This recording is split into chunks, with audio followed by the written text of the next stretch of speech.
Hey guys, Steve Watch here, Beaman Toyota in Nashville. I'm glad to have a couple Corolla Crosses here so I could actually show you an accessory that's on the Corolla Cross that you might want to add to yours if you've got one. So if you take a look up here, you can see adding roof rails to this is not going to be a hard thing, roof crossbars, because you got these inside of your roof rails here, you have these covers.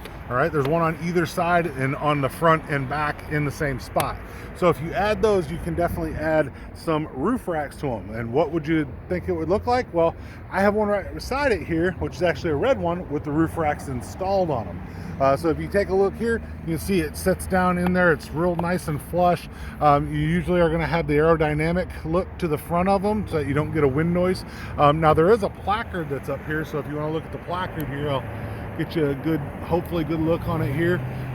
That shows, it says 33 pounds per cross member. So if you're adding anything on top of there, you want to make sure that you'd stay within the weight that it says on the top there.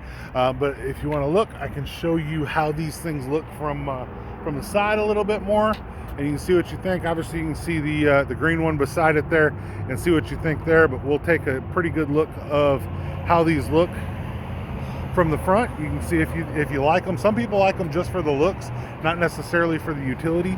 But then you can see how the green one looks without it. And you can kind of go from there and see what you guys think, if you want to add the roof racks or not.